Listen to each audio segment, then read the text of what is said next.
Bonjour, aujourd'hui dans la 5008 Police, je reçois un musicien de talent, très connu, qui va nous parler de notre sujet de prédilection bien sûr, la police nationale. Alors, quel lien fait-on entre la musique et la police nationale? Eh bien, vous allez le découvrir tout de suite avec André Manoukian.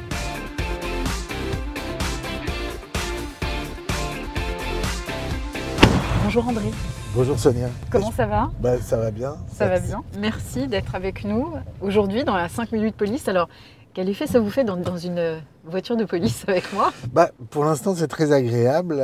J'allais dire, j'ai pas beaucoup l'occasion de rentrer dans des voitures de police. Tant mieux pour vous. Oui, la dernière c'est plutôt fois, bon signe. Oui, c'est plutôt bon signe. Si, la dernière fois, c'était un accident. C'était tout de suite sur l'autoroute. Quelqu'un qui, devant moi, était parti en toupie à cause du mazout. Voilà, une image de la police qui arrive quand il y a une petite catastrophe et puis voilà, qui sont là pour vous rassurer, qui vous prennent en charge. C'est la mission de la police, de transformer le chaos en cosmos, en ordre.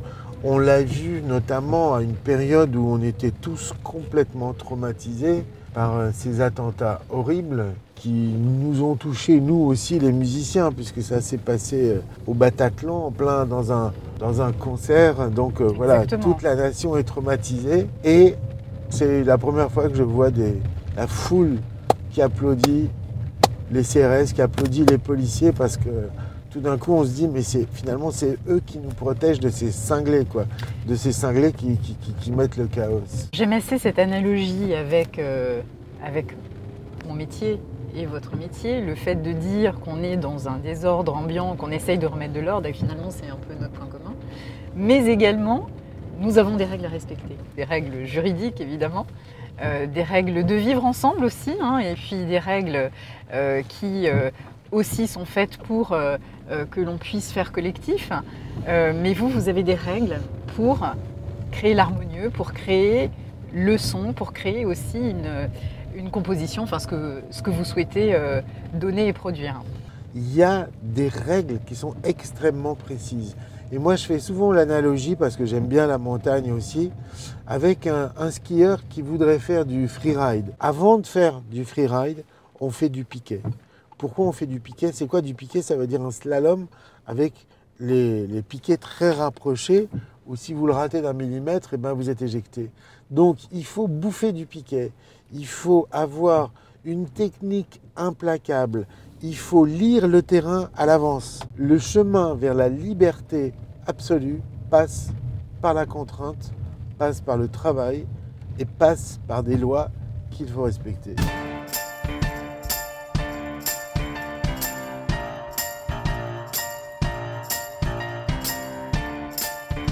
Vous nous expliquez qu'il y a des règles très précises en musique, en police nationale également. Alors, qu'est-ce qui serait la police de la musique? Alors, le premier qui a établi les lois, finalement, on pourrait dire que c'est au XIe siècle, un certain Guido d'Arezzo, qui va commencer à nommer les notes et surtout qui va inventer le système qu'on connaît actuellement, le solfège, c'est-à-dire une clé avec 5 lignes et les notes. Et il le fait pourquoi? Parce qu'il dit la musique, ça nous fait faire un peu n'importe quoi. La musique, elle provoque quoi? Elle provoque des émotions. Vous écoutez une musique, vous vous mettez à pleurer, vous ne savez pas pourquoi. Une autre, elle va vous donner envie d'envahir la Pologne, comme disait Woody Allen en écoutant Wagner. Mais ça passe pas par la raison. Donc ça a toujours fait peur aux religieux, ça, parce que tout d'un coup, la musique provoque des émotions pures sans passer par la raison. Mais moi je dis que la police, c'est pas ça, c'est pas ce qui empêche. La police, c'est ce qui établit des règles pour ne pas que vos oreilles elles saignent. Parce que quand vous entendez une fausse note, ça fait mal. Ça fait mal. Oui. Effectivement. Donc on essaye de faire en sorte qu'il n'y ait pas de fausses notes, ou du moins qu'il y en ait le moins possible dans notre société, en défendant nos valeurs républicaines finalement. Nos valeurs républicaines, vous vous rendez compte comme il est important ce mot, nos valeurs républicaines. Si nos valeurs républicaines disparaissent, vers quoi on va? On voit très bien qu'il y en a qui demandent que ça, et que ce sont les totalitarismes qui sont en embuscade. Donc évidemment qu'il les faut, ces valeurs républicaines. Après, moi je vous dis ça, mais moi quand j'étais jeune, J'étais d'une génération post-68 art, donc j'ai me retrouvé de l'autre côté. Mais voilà. On me l'a beaucoup dit également lorsque j'étais au volant et que j'interrogeais des artistes. Mais justement, l'image a changé au fur et à mesure des années, au fur et à mesure des expériences aussi. L'image de la police nationale vis-à-vis de mes interlocuteurs. Est-ce que c'est votre cas?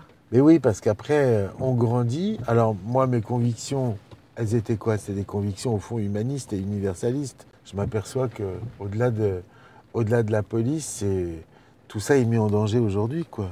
Il y a des gens qui disent l'universalisme, ça n'existe pas.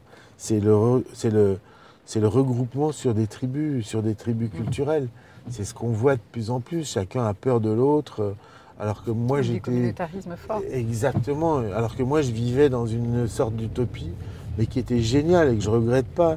Et même si c'était une utopie, c'est-à-dire un rêve, franchement, c'était les valeurs que ça portait, elles étaient super positives.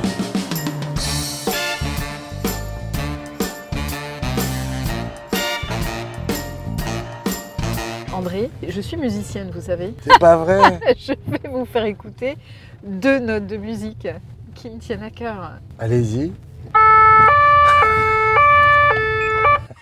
Voilà, c'est le 2 tons. C'est le Qu'on deux appelle temps. le 2 tons de l'urgence pour lequel nous sommes prioritaires. Vous connaissez bien cette musique? Bah oui. Vous savez ce que c'est Le cette deux temps. musique? C'est un écart de cartes. Un écart de cartes. Un d'accord. écart de cartes. Il y a une musique qui commence par cet écart. Et ben c'est notre hymne national, la Marseillaise. Donc quand on se sert de cet écart-là, c'est un appel. C'est pour dire, on arrive, suivez-nous, on y va. Il y a beaucoup d'hymnes qui commencent par l'écart de cartes. C'est formidable. Donc vous nous dites que le 2 Do, tons qu'on fa, utilise, le do, gyrophare, mi, fa, do, fa. peut avoir une analogie avec notre hymne national. Ce Exactement. qui est extrêmement fort et extrêmement puissant pour l'institution que je représente, pour la police nationale. Alors je ne sais pas si ça a été fait à dessein, mais en Peut-être pas. tout cas, voilà. Que vous savez qu'en police nationale, on dirige des femmes et des hommes, on les manage, mais aussi on a un sens du commandement, de la direction. Il faut leur montrer un cap. Est-ce qu'en musique, pardon, et pas en police, c'est la même chose parce que vous dirigez des musiciens. Eh oui, quand vous dirigez des musiciens, vous dirigez des artistes. Vous attendez d'eux qu'ils vous donnent leur sensibilité. J'ai un batteur, il est excellent, il a une technique de dingue et tout, mais il joue beaucoup. Il est un peu bavard, ok? Donc qu'est-ce que je lui disais? T'en fais trop, joue moins. Si je lui dis joue moins, alors il se faisait violence, et puis au bout de 3 concerts, ça revenait. Parce que c'était sa manière à lui de voir les choses. Je devenais fou, je disais il va falloir que je m'en sépare ou quoi. Et tout d'un coup, j'entends un autre batteur sur un disque, un projet du jazz norvégien. Et j'entends le batteur, et je trouve que c'est génial ce qu'il fait. Qu'est-ce qu'il fait le batteur? À la cymbale, il joue tout ce que fait le pianiste. Et tout d'un coup, ça donne, comme la cymbale c'est léger, c'est aérien, ça donne une espèce d'air, et je me dis mais c'est ça que je veux. Donc, je suis retourné le voir, et cette fois-ci, au lieu de lui dire joue moins, je lui ai dit je veux que tu joues tout ce que je fais au piano à la cymbale. Mais le mec, il avait la banane jusqu'ici. Tout d'un coup, on lui demandait plus d'arrêter de s'exprimer. Je lui demandais de s'exprimer encore plus, mais dans un cadre qui était précis, que je n'avais pas su formuler avant. Alors ça c'est super parce que vraiment un chef en police c'est aussi ça. Alors je retiens déjà la responsabilité à laquelle vous avez fait référence au début de propos et aussi à la nécessaire clarté des propos, à l'écoute aussi, à l'empathie qu'on doit faire preuve avec ses équipes et de pouvoir aussi cadrer les choses pour permettre à tous de pouvoir bien travailler et s'exprimer effectivement.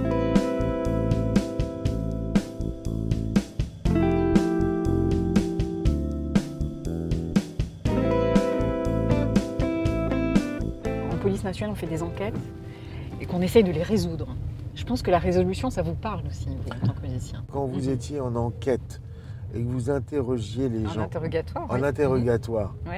Donc on est d'accord que vous êtes en face d'un suspect. Mhm. Vous avez une conviction, on va dire que c'est évident, il est coupable, ok? Et il va tout faire pour vous rentrer dans une sorte de jeu avec lui, où à un moment donné, vous êtes obligé de vous mettre dans sa logique pour essayer d'arriver à vos fins. Donc ça aussi, c'est un acte musical, je dirais.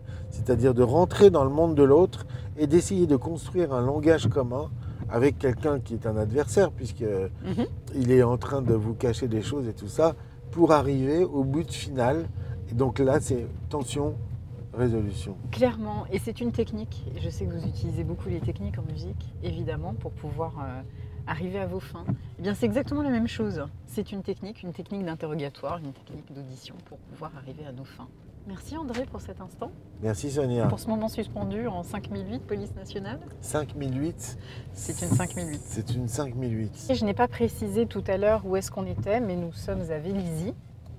Parce que je vais vous déposer dans un endroit tout à fait particulier, en tout cas symbolique pour vous et qui fait le lien, notre transition en fait entre mon métier et le vôtre. Je vais vous déposer à la musique de la police nationale, à la rencontre de nos musiciens. Est-ce que ça vous va? Ben, c'est parfait, c'est parfait. Surtout que, j'allais dire, ce sont des musiciens qui passent des concours et dans le cursus des musiciens, souvent, s'ils ont l'occasion, et j'en connais certains, ils rentrent soit dans la musique de la garde nationale, soit dans la musique de la police.